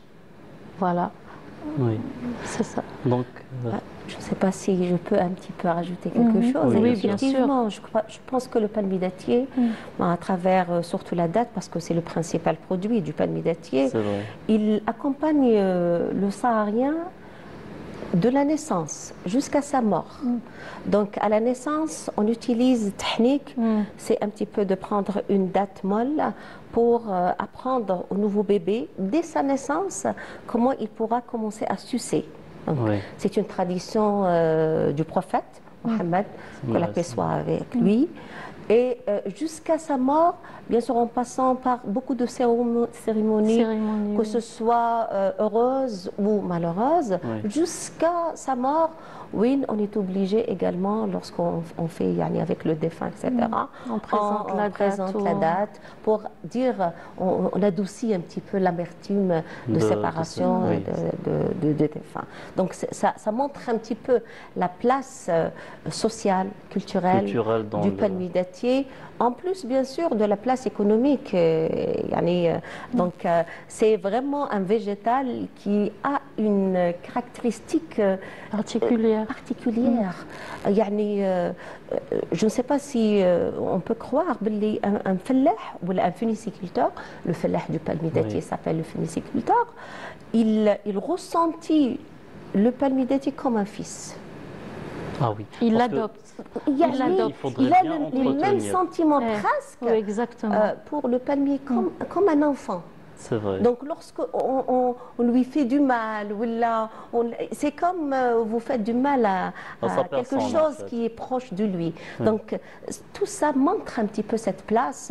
Elle n'est pas venue d'une façon arbitraire, mais c'est le cumul de traditions de beaucoup de siècles, de générations, etc. Et puisqu'elle était le palmier dattier, c'est la raison de vivre des Sahariens. En fait, Madame Saad, quand on parle du palmier dattier, on parle plutôt de l'agronomie, on parle essentiellement du palmier dattier. Exactement, oui. Donc, comment on peut entretenir un palmier dattier et quels sont les besoins du palmier dattier en fait en ressources de l'eau en fait? Oui. Donc, le palmier dattier, bien sûr, comme tout autre végétal, a des exigences. On parle d'exigences. Bon, vous avez des exigences naturelles et vous avez des exigences culturelles, non pas culturelles. Culturel, معناها زراعية. Oui, voilà. Donc, les exigences naturelles commencent par les exigences climatiques. On ne peut pas cultiver le palmier dattier n'importe où. Il faudrait qu'on doit réunir normalement les conditions relatives à la température. Adéquate à la... Voilà, donc le palmier dattier est une espèce thermophile, il aime beaucoup la température, donc on ne peut pas le cultiver dans des zones où la température, ou par exemple, la somme de température ne doit pas être minime à 4000, 5000 degrés Celsius pendant la période de développement. C'est énorme. L'indice thermique, du mai jusqu'à octobre, qu'on appelle indice thermique, c'est les besoins, somme de température nécessaires à la fructification. Ils doivent obligatoirement être plus de 1000 degrés Celsius. Donc vous voyez, c'est des sommes de température qui sont relativement importantes. Le zéro de floraison, on ne peut pas avoir une floraison d'espace si la température n'est pas au-dessous de 18 degrés Celsius. Donc tout ça, le zéro de végétation, la température en dessous de laquelle on n'a pas de végétation, de développement, on ne peut pas avoir moins de 10 degrés Celsius. Donc vous voyez, toutes les températures sont élevées.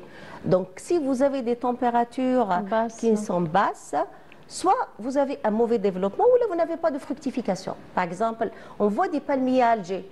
Oui. Mais on n'a pas de fruits. On n'a pas de fruits. Même si vous aurez des fruits, vous n'allez pas arriver à la maturation.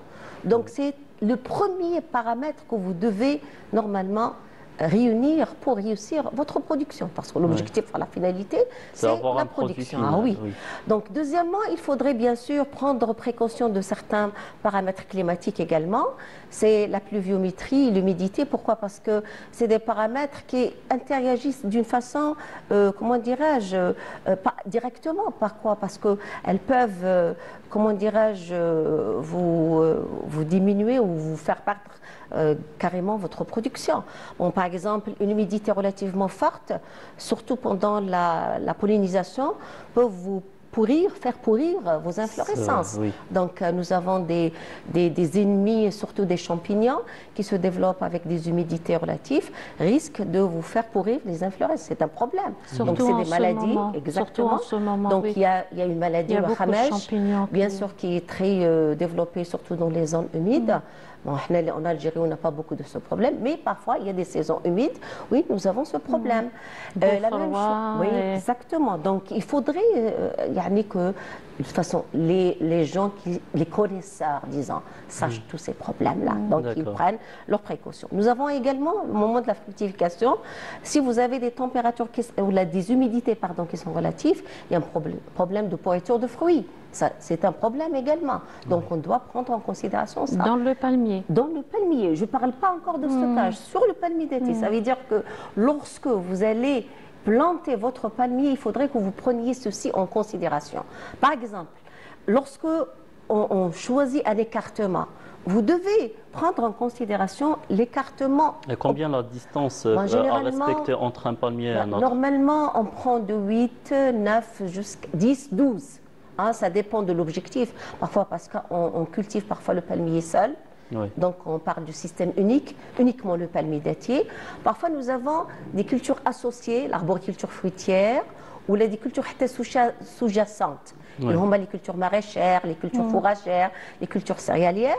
Donc, si vous allez, par exemple, mettre des cultures associées, telles que l'arboriculture, vous n'allez pas mettre des écartements de 8 ou de 6. Donc pourquoi? Parce qu'il vous faut un écartement relativement espacé pour garantir un bon éclairage, réduire la concurrence. Tous ces paramètres, vous devez les prendre en considération lorsque vous allez choisir votre système de culture. D'accord. Donc vous avez également, comment dirais-je, la pluviométrie. Peut vous poser des problèmes. Donc les zones normalement optimales pour la production de palmiers dattiers ne sont pas vraiment des zones où la pluviométrie elle est fréquente. D'accord. Donc lorsque vous aurez par exemple des pluies pendant la période printanière, ce qu'on craint beaucoup, c'est le lessivage du pollen. Le féliciculteur pollinise soit d'une façon mécanique ou manuelle son palmier, ses inflorescences. Mais lorsque vous avez des pluies, surtout pendant des heures, disons 2 heures, 4 heures, donc là, vous êtes obligé de refaire votre opération. Pourquoi? Parce que vous avez un lessivage de votre pollen. Maintenant, si ça dépasse les 8, certains agriculteurs ne font pas confiance, ils refont leur pollinisation. Mais d'autres, scientifiquement, c'est prouvé qu'au-delà, normalement, de 8 heures, on peut bien sûr faire passer cette pollinisation. Donc, je ne sais pas, est-ce que Madame Sonia, est-ce que vous pouvez nous parler de comment on peut prendre soin en fait du palmier? Parce qu'il y a des méthodes traditionnelles, Madame Souad, qu'on voit énormément. Je ne sais pas, est-ce que ça existe aussi dans le palmier dattier? Obligatoire. C'est vraiment obligatoire si on veut garder un palmier sain, en bonne... en forme, quoi, si on veut dire, parce que un palmier qui n'est pas nettoyé, un palmier qui n'est pas pris soin par les propriétaires, eh ben, je pense qu'il ne va pas durer.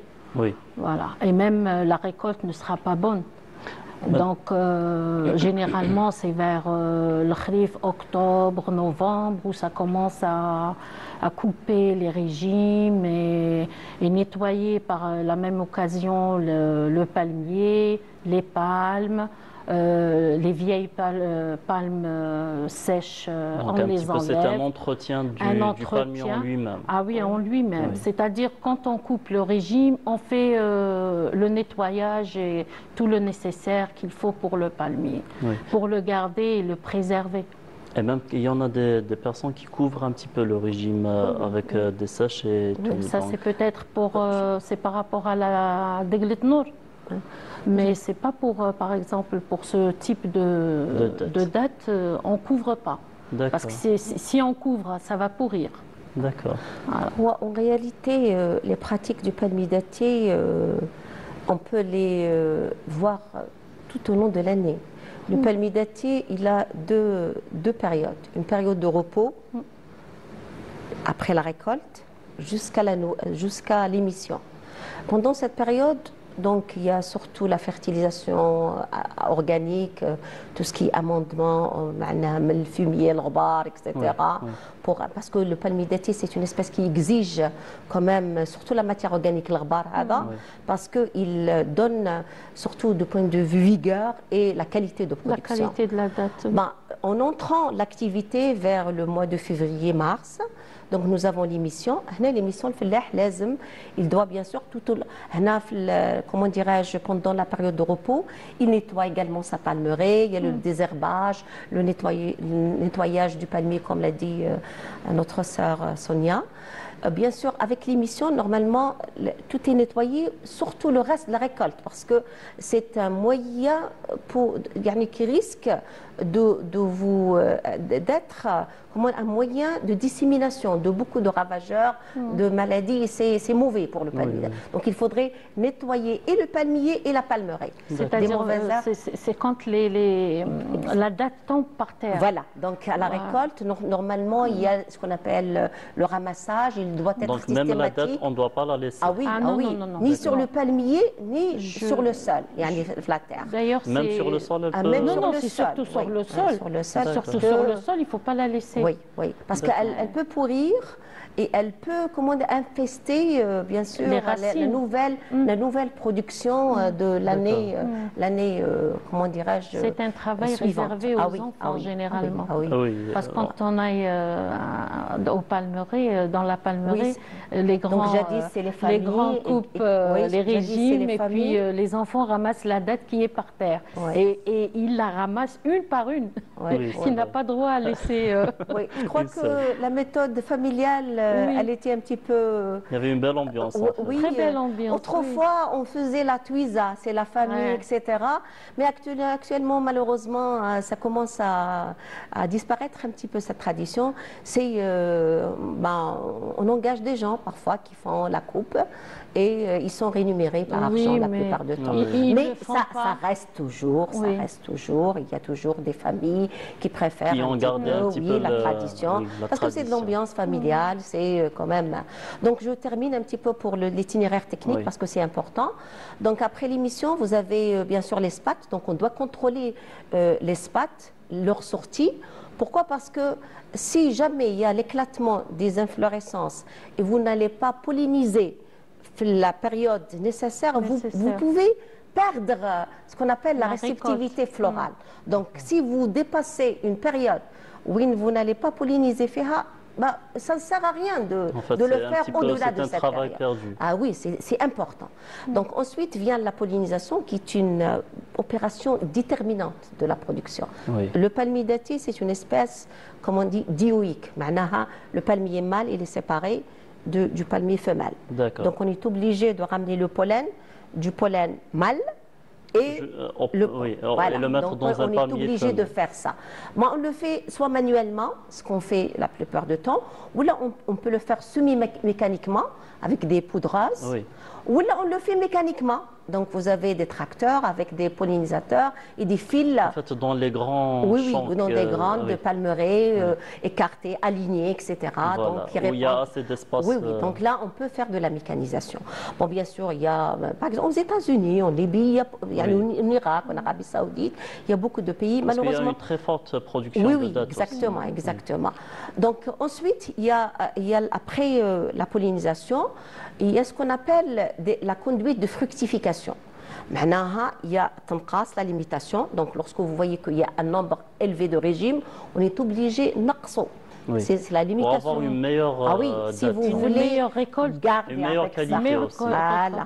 Voilà, si on veut garder les potentialités du palmier et en même temps avoir une bonne qualité, on est obligé de réduire un palmier qui produit 20 régimes, on ne peut pas lui laisser 20 régimes. Même il y a des fois dans une palmeraie, on voit des dattes petites.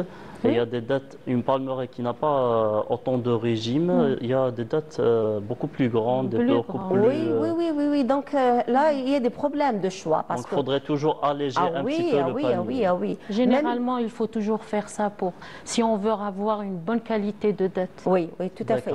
Il y a le choix du pollen, exactement, on ne pourra pas faire n'importe quoi. Et pourquoi il y a aussi... il y a des pollens, des docars de bons docars, il y a de mauvais. Donc les agriculteurs connaisseurs savent où retrouver les bons docars, soit de leur exploitation, de leur propre exploitation, ça c'est plus garanti parce qu'ils connaissent leurs docars, ou là des voisins. Et malheureusement, il y a certains gens qui doivent acheter le pollen. Lorsque vous devez acheter le pollen, il y a des caractéristiques que vous devez également, bien sûr, respecter. Il y a l'odeur, il faudrait que ça soit très forte. Il y a la quantité de poudre. Oui. Là, donc on peut faire un petit peu taper la spate, la paume de la main. Ça provoque un petit peu des allergies, le problème. Oui, les gens qui ont de l'allergie ne doivent pas de s'approcher. Donc effectivement, les gens qui ont des problèmes d'allergie, normalement, le savent. Donc ils doivent être bien sûr éloignés de ce contexte général. Parce que même le fait de se retrouver pendant cette période dans la palmeraie peut créer des problèmes de santé. Donc une fois que vous terminez la pollinisation, donc on passe, comme j'ai dit, à la limitation des régimes. Donc on doit normalement laisser un nombre, généralement on laisse en moyenne entre 8 à 10 palmes par régime. On compte combien nous avons de régimes et combien nous avons de palmes vertes. Pourquoi vertes? Parce que c'est elles qui vont nourrir, bien sûr. C'est comment dirais-je, le contenu nutritif de ces palmes. Donc on ne doit pas normalement, économiquement, on ne peut pas mettre en dessous parce qu'on est obligé de, comment dirais-je, de répondre à certains besoins économiques. Mais également, on ne doit pas trop faire souffrir le palmier avec un poids relativement, comment dirais-je, un poids énergétique parce que c'est un fardeau nutritif. Donc il faudrait que, ou les connaisseurs, les connaisseurs savent ça. Donc savent que chaque année... Généralement, le régime de palmier doit se mettre sur la palme pour supporter le poids du régime. Oui, c'est une opération qui vient juste après. Donc après la limitation, il y a le ciselage. Le ciselage, c'est le fait de grappiller des fruits. Donc soit il y a le grappillage. Bon, c'est une opération qu'on ne fait pas généralement en Algérie, mais dans d'autres pays, on le fait, surtout pour les dates très précieuses. Le khlas, en Arabie Saoudite, parce qu'on a une main-d'œuvre qui est relativement très, elle n'est pas très coûteuse, les bengales, etc. يعني ينقصوا بالحبة. D'accord.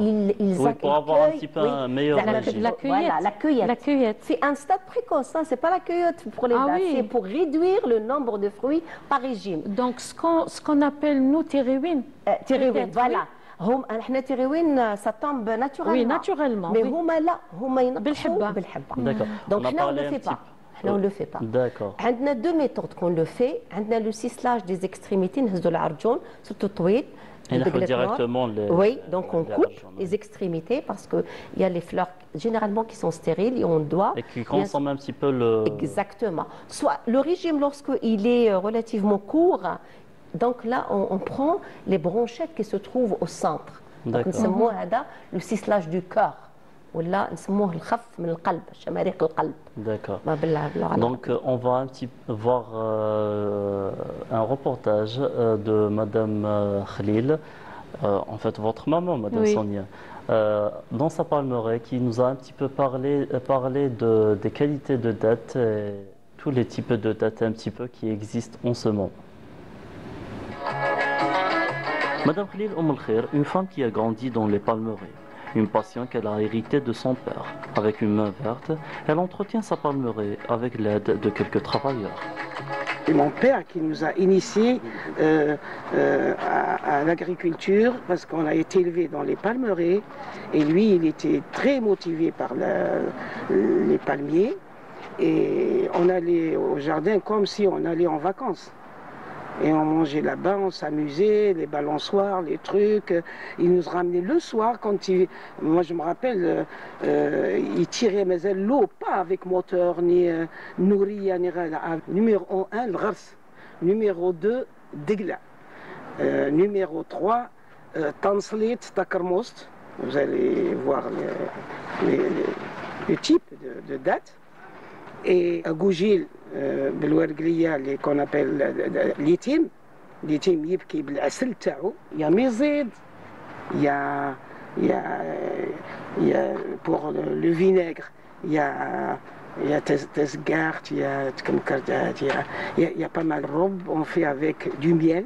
Le miel, il est surtout on le récolte par le biais de l'Ghars, pardon, et de l'itim. Parce qu'ils sont très mielleux et tout ça. Ils coulent tout seuls. Quand on conserve, ils coulent. Il faut leur réserver un endroit pour le récupérer. Après, on le traite un peu. Pas grand-chose transformé, hein, pour enlever les impuretés qu'on enlève en haut, quelque chose comme ça.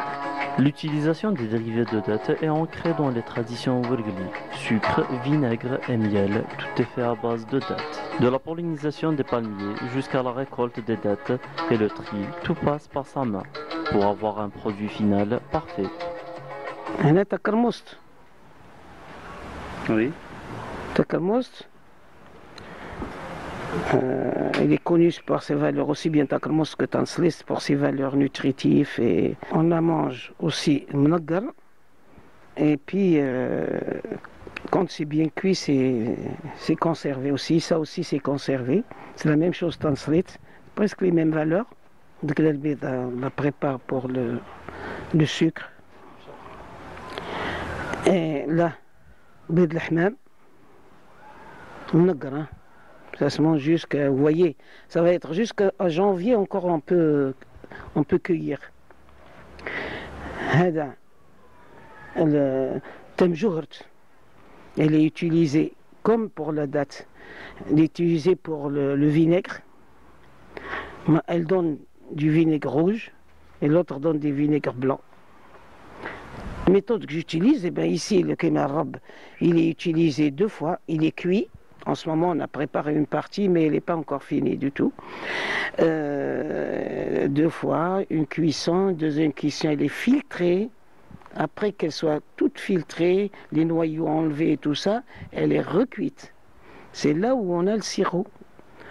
Et ça dépend de la qualité de la date. Oui, la méthode traditionnelle, elle est un peu fatigante, mais quand même, quand il faut que ça soit industriel, il faut que ça soit vraiment quelqu'un qui s'occupe de ça. Wurgla connaît plus de 85 types de dattes, chacun son utilisation, parmi eux Degla, El Ghars, Boutrbala, Tamsrit, Letim, chacun son goût et sa valeur nutritive. Je suis maître de mes produits. Voilà. Mes produits, ils sont jamais, sauf le Ghars, je ne le lave pas. Et certaines dates, quand vous dites donnez-moi pour faire telle chose, je vous le donne, non, vous le lavez-vous. S'il se lave, khlas, la date part. Comme enfin, c'est un peu en dehors de la date, les herbes et tout ça. Si je ne les trie pas, je marque pas la date où je les ai coupées pour avoir une date de péremption, je ne les vends pas. Il suffit qu'ils sachent que quand même c'est un magasin écologique, c'est un magasin où j'aurais pas de... parce que ça se mange. La date, il n'y a aucun risque. Mais comme le lait et le reste, il faut que je sois à cheval pour que ce soit... Hein, pour qu'il n'y ait pas d'intoxication dans la mesure du possible. Moi, j'ai ouvert parce que c'est des produits qui sont pas... Je ne vais pas les acheter pour les mettre au magasin. Les gens commencent à prendre conscience des bienfaits des produits naturels pour leur santé. Madame Khalil a décidé de faire un projet, un point de vente où on trouve épices, herbes, fromages et tout type de têtes bio. On lui souhaite plein de réussite. Voilà, Madame Khalil, bon, je rappelle, c'est la première sage-femme à Ouargla. Et maintenant, elle est artisane, voilà, elle est intéressée par tout ce qui est Ouarglais et saharien en fait, voilà. Même le tissage. Tissage, agriculture, palmier surtout. D'accord. Qu'elle adore, c'est sa vie. Oui, oui. D'ailleurs, elle m'a parlé un petit peu de sa palmeraie, donc c'est un point où elle se détend en fait. Oui. Donc, Madame Sonia, parlez-nous un petit peu de ce qu'on peut extraire du palmier. Tout. Comme vous avez décoré notre plateau déjà, donc... Oui. C'est-à-dire, avoir un palmier, c'est certain qu'on ne va pas mourir de faim.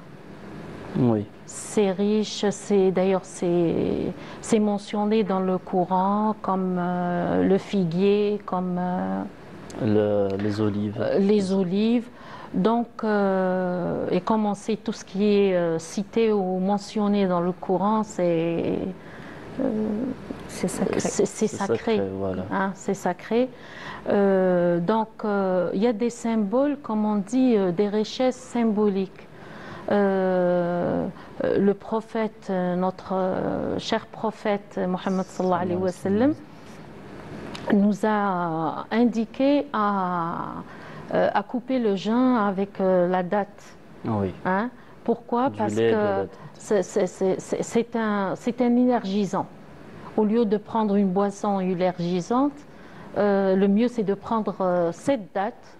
Quelque chose de naturel. De naturel. C'est un sucre qui... Voilà. Et en dehors du Ramadan, nous avons les sept dates à jeun. On les prend tous les jours. Voilà. Donc le corps a besoin d'énergie et la date est pleine d'énergie.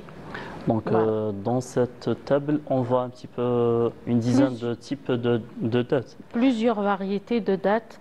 Si on parle de variétés, généralement plus peut-être de 3000 à 3500 ou 4000, peut-être elle va nous le préciser, ma sœur Souad.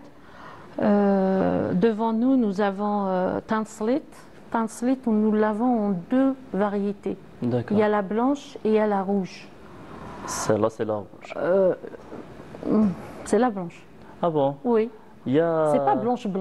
D'accord. On dit la blanche parce qu'elle est plus claire que la rouge. La rouge, désolée, j'ai pas pu la voir. Oui.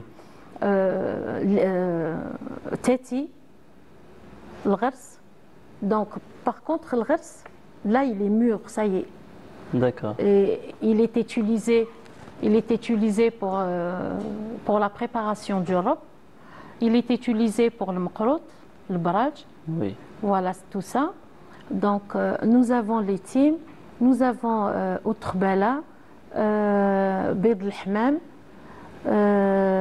Ça, c'est pareil, c'est la même chose que...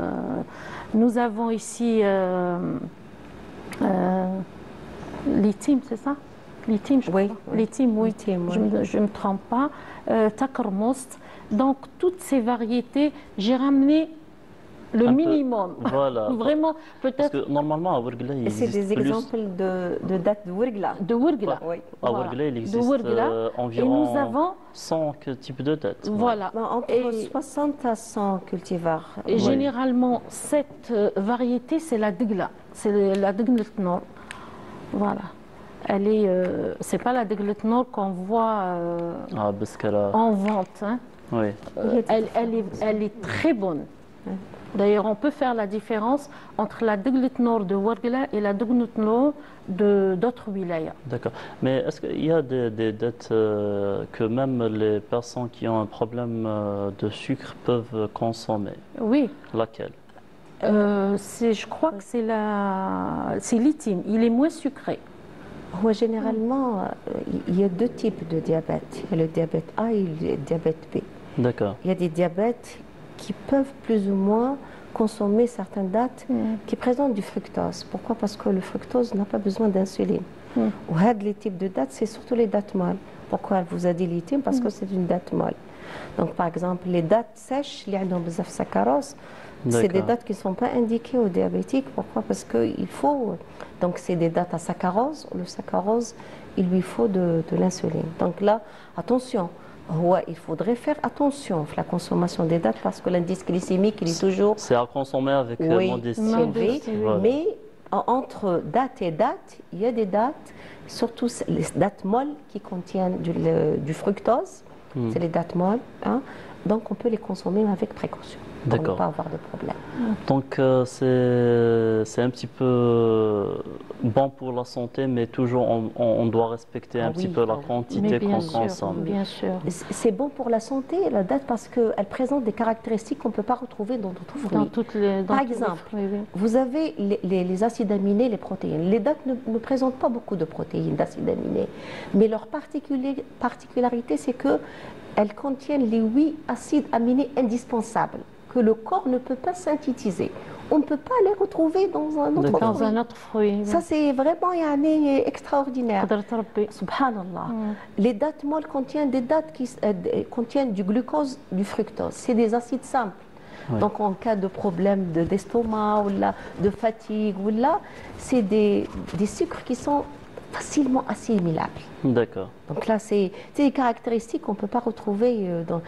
Et vous avez des vitamines, vous avez des sels minéraux, c'est des caractéristiques qui sont très très importantes. Même les rapports entre sels minéraux et vitamines, c'est des rapports qui sont adéquats, subhanallah, à l'organisme. Donc c'est bien dommage parce que quand on parle du palmier, des dattes, c'est un sujet on a besoin de beaucoup de temps. Voilà. Beaucoup de temps, exactement. Donc, il y a beaucoup de volets. On arrive bientôt à la fin de notre émission depuis la station. Est-ce que vous pouvez nous donner, Madame Souad, un conseil aux jeunes agriculteurs, en fait, un conseil, comment ils peuvent se lancer dans l'agriculture saharienne et qu'est-ce que vous pouvez leur dire? Un conseil pour les jeunes. Le palmier dattier ou la phéniciculture, qui est la culture du palmier, elle n'est pas facile. Oui. Donc ça veut dire que si les jeunes veulent s'intéresser et pratiquer cette culture, il faudrait premièrement de la passion. Il faudrait de la passion, il faudrait du courage, il faudrait la connaissance. Parce qu'actuellement, il y a beaucoup de connaissances, de techniques modernes qu'on doit normalement s'aligner à les pratiquer si on veut, bien sûr, être au même niveau de développement de la phéniciculture des autres pays. Il y a beaucoup de pas qui ont été réalisés en biotechnologie, en culture in vitro. Donc on est obligé de s'aligner. Donc on ne peut pas demander ces techniques aux vieux, parce que c'est un petit peu déjà dépassé. Ils ont leur méthode. Voilà. Mais les jeunes qui veulent se lancer doivent normalement s'aligner à ces connaissances, se former convenablement, avoir cet amour de partager la recherche, de chercher, etc. Et afin, bien sûr, d'être à niveau même que les autres pays. Et on a la volonté, je crois qu'on a quand même, nos jeunes sont assez volontaires, ils ont beaucoup de courage. Ils s'intéressent de plus en plus oui, il le faut. Oui. L'État a fait beaucoup d'efforts dans ce sens. Je crois que le facteur humain, c'est lui qui va valoriser un petit peu. En fait, il est grand temps aussi qu'il agisse, parce que on doit préserver un petit peu. Voilà, on doit préserver ces palmiers, cette palmeraie. C'est un patrimoine aussi culturel. Un dernier mot peut-être, Madame Sonia, pour... Oui. Je vais terminer par la richesse toujours du palmier, les dérivés du palmier. On obtient des dattes, c'est déjà dit. On peut faire des maisons. Il est utilisé purement. Les poutres voilà, il est utilisé dans la construction. Timchemt, elle est cuite avec le tronc du palmier, les vieux troncs de palmier, la vannerie, ce qu'on appelle la fabrication des éventails, c'est des palmes, c'est des palmes de palmier, le couffin, tekurkusht, c'est ça, c'est la partie grosse de la palme. D'ailleurs, vous l'avez brute et vous l'avez avec le décor, sculpté, qui est... généralement, c'est un symbole africain. Ses origines, c'est africain, comme on a des origines africaines. Donc, c'est une porte généralement de roi, roi de tribu. Et nous avons des coussins, on peut faire des coussins avec la palme et on peut bien sûr faire des tableaux en fait, quand on veut. On peut tout faire avec, le palmier. Merci mesdames pour toutes ces informations. Je vous remercie aussi d'avoir accepté notre invitation. Quant à moi, chers téléspectateurs, je vous dis à très bientôt depuis la station régionale de Ouargla. Je vous donne rendez-vous chaque vendredi. Je remercie. Merci beaucoup Farhat, on te retrouve vendredi prochain Inch'Allah avec d'autres invités. Merci aussi à tes invités. Voilà, donc nous arrivons au terme de notre émission. Merci beaucoup de nous avoir suivis. Excellente journée à tous. Vous retrouverez mon ami Amal Alimi dès demain à partir de 8h. Pour ma part, ce sera le week-end prochain Inch'Allah. Excellente semaine. Au